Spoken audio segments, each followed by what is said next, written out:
Welcome back mga ka-sensei. So today I will be discussing teenage concerns, and to begin our discussion, let's just I will just change my upper garment so that it will be appropriate naman to have online discussion with an appropriate attire also. So I will be right back. I will change my clothes first.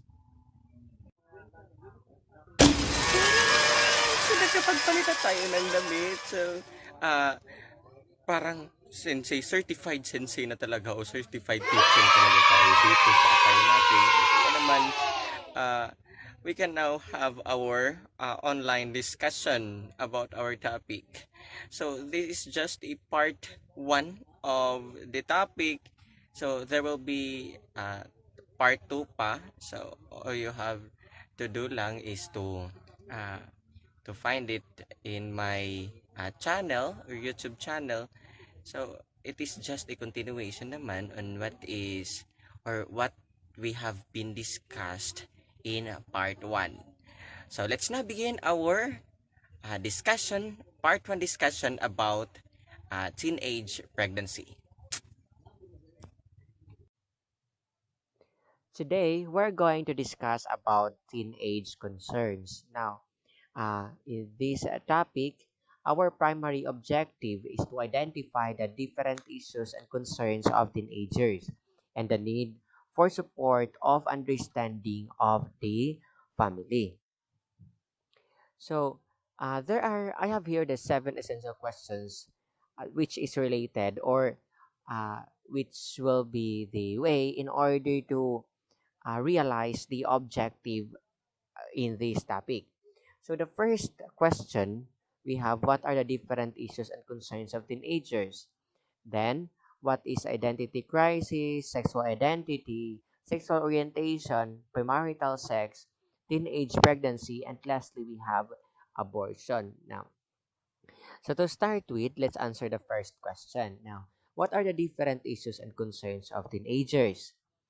So, increasing awareness of one's sexuality is natural as one passes through adolescence.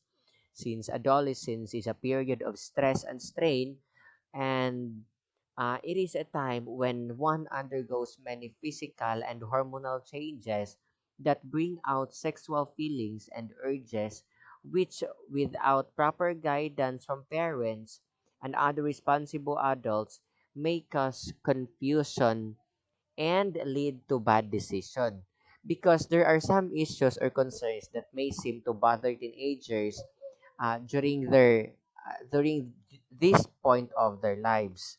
So that is why the proper guidance of parents must be is highly recommended. Good.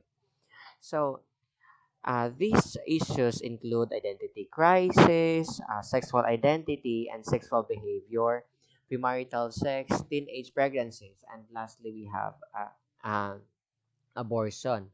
Now, teenagers face different or several issues and concerns as they become increasingly aware of their sexuality. So, in this lesson lang talaga focuses on briefly explores the different concerns and examines how best to address and manage this concern. Now, as one goes through adolescence, one faces many issues and problems regarding sexuality. Among the most common ones are those that concerns uh, sexual identity or identity crisis, sexual orientation, uh, ano pa ba yun? Teenage pregnancies, abortion, and etc.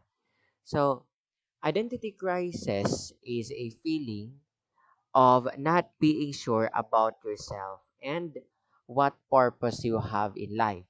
So this results to confusion and sadness because in the first place, it is not comfortable to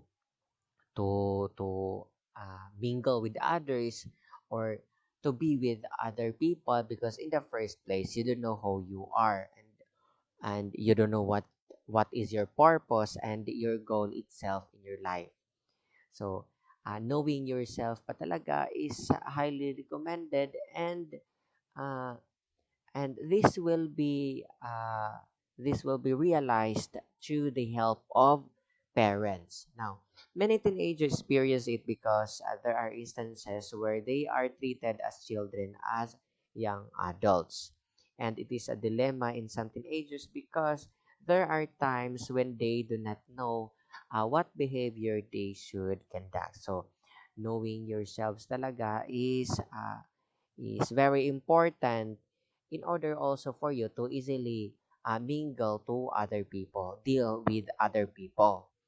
So also to deal with yourselves. So next we have, aside from identity crisis, we have sexual identity. Now, sexual identity refers to the uh, sexual self concept of adolescents or teenagers develop in themselves. So at this uh, at the first time teenagers recognize their feelings or of sexual attraction marks the beginning of their sexual identity, and they can carry this on throughout their life. So this is the state where teenagers establish to whom they are romantically or sexually attracted to. So this sexual identity dictates their sexual behavior or their sexual acts. So with sexual identity now, uh, teenagers now can have their directions, right, shall we say, right decision making, because they know already on or what could be his or her sexual identity.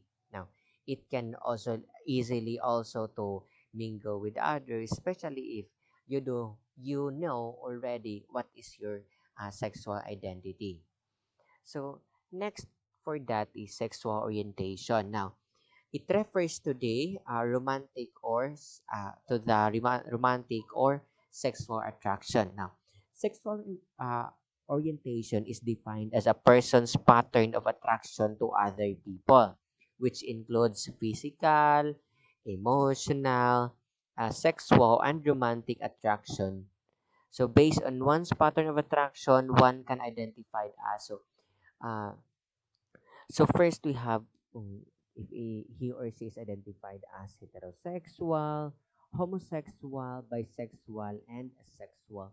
So when we say homosexual, having it is all about having a partner of attraction to the opposite sex. So opposite meaning to say uh, if you are a boy, so you are attracted to your opposite sex, which is a girl. Then when we say homosexual naman, having a pattern of attraction to the same sex, so boy to boy and girl to girl. So next we have bisexual, having pattern of attraction to both. So if you are a male, so you're attracted to your the same sex or male itself or to the female. So lastly we have asexual. So it is having no attraction to either sex. So uh, you you don't have any attraction to male and you don't have any attraction to other sex which is female. So that is sexual orientation. So next, therefore, whatever may be the sexual identity of teenagers, the family must understand them. So whatever your sexual identity, your sexual orientation, so your family or the role of the uh, parents must always be there in order to support you for who you are and to fully accept yourselves. So next we have premarital sex. So what is premarital sex?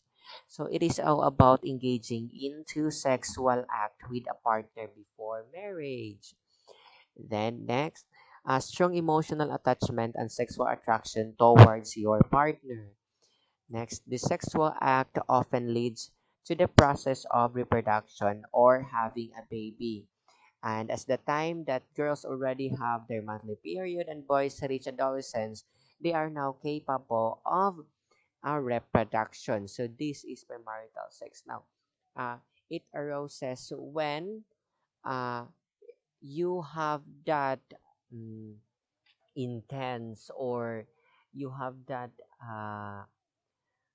intense or romantic attraction. You feel uh, the romantic attraction between your partner. So even before marriage, so you can feel it right away once you are in love, or once you are physically, emotionally uh, attracted to someone.